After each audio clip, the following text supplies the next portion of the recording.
Hey everyone, it's Angie and welcome to another video. Today I am so happy to say that I finally got sticker paper, and if you haven't noticed from the title of this video, that's what I'll be making today. I've been wanting to make my own stickers from my art since I found out that you could make stickers from your own art, and since I've seen other artists make them too and even sell them. And since my sister and I use a lot of stickers for journaling, I thought it was super cool and creative to make my own stickers from my very own art. I've done a lot of research on how to print and make my own stickers, like what other artists use for their paper and their printer, but I've never actually got around to making them because I didn't have all the right materials, and honestly, I was just really scared and intimidated by making them, and it seemed like a lot of planning and money to me. But I recently got into researching them again and learning about how to make them, and I found out that I actually already had most of these supplies, and all I really needed was sticker paper. I already had the printer, and I already had a program that I could use to paint digitally and edit the stickers when I needed to reorder them, clean them up, and get them ready for printing. And that was like the bare minimum of supplies I actually needed. I can't believe I put it off for so long. So I went to Walmart the other day and grabbed some matte white sticker paper. I was gonna get label paper, which I read was much cheaper, but they didn't have anything that was not already pre-cut, so I had to go with the matte white sticker paper, which was a bit more expensive. So I ended up getting that and hoping for it to work. As you can see, I first made rough sketches in my regular sketchbook so I could get all of my ideas down faster and not worry about wasting expensive paper. I came up with 3 different themes and a lot of ideas, but in this video I'll just be going over the first set of stickers I made and how I went about making them. After I made the sketches, I redrew them on my watercolor sketchbook, and I didn't want to use my expensive Arches watercolor paper just in case it didn't work, so I used my Canson watercolor sketchbook instead. I also ended up adding one more plant to the bottom because I noticed I had more space to paint on the bottom of the paper and I didn't want to just waste it. I outlined them with my Cool Erase color pencils, and I've been outlining my drawings lately with color pencils, and especially for my Draw This in Your Style challenges I've been doing. And I like how it gives it a different look compared to the micron pens that I usually use to outline my drawing, like a more softer appearance, which I've been really into lately. For the stickers, I really wanted them to have a traditional and watercolor look. I've seen other artists I like do this, and I like the results that they get, so I really just wanted to experiment with them and try them out. For these plants, I used different blues and greens and yellows to get them all to look different from each other, but it was a bit complicated. I kept thinking that they all looked very similar anyways. Then I used a blooming technique, which I had to use a lot more water and concentrated color of pigment to make the color spread out on the paper, and I think that gave it a very traditional look. I really wanted these to look professional, and so I used a lot of layers of paint to build up all of the light colors and variations. Painting the pots of the plants was a bit tricky though because I didn't know what colors to paint them, and I didn't want them all to look the same, but I wanted them to match too and have a mature and delicate look to them and not so random and kiddish.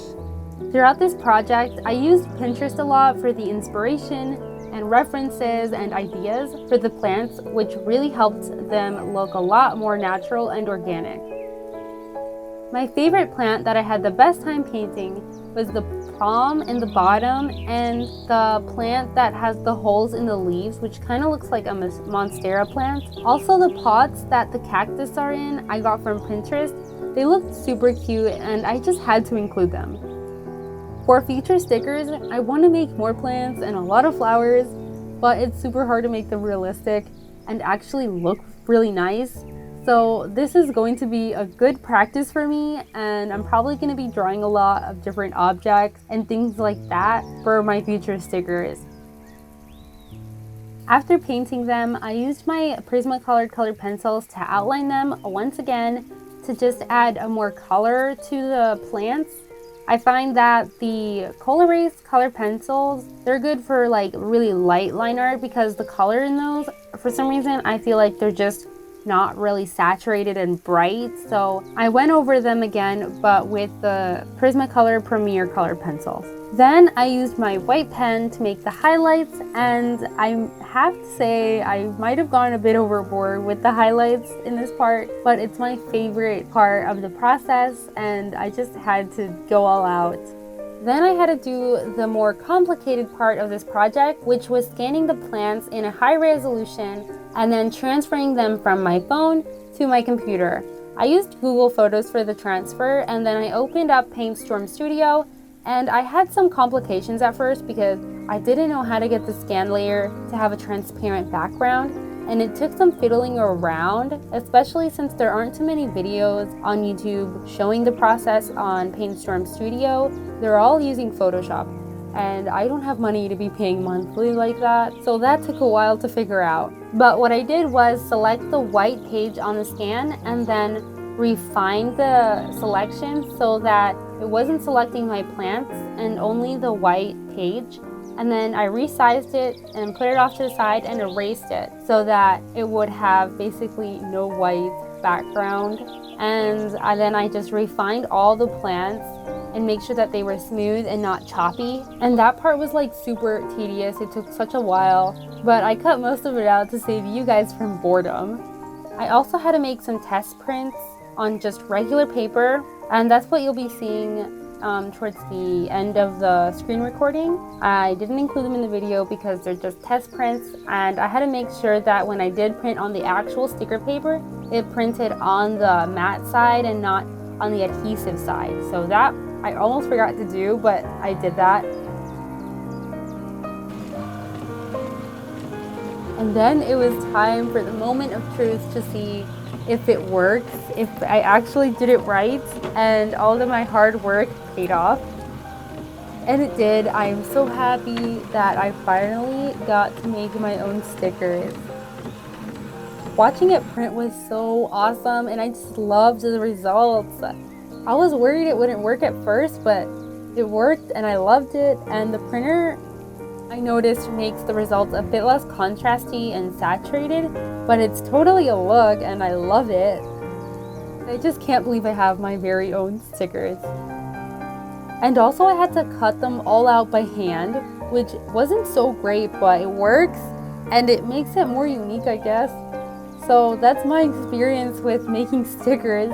I'm already working on more, and I definitely will be posting them on my Instagram, so check it out if you're interested. But I hope you liked this video and maybe found it even useful in some way. And I'll see you on the next one, you guys. Bye!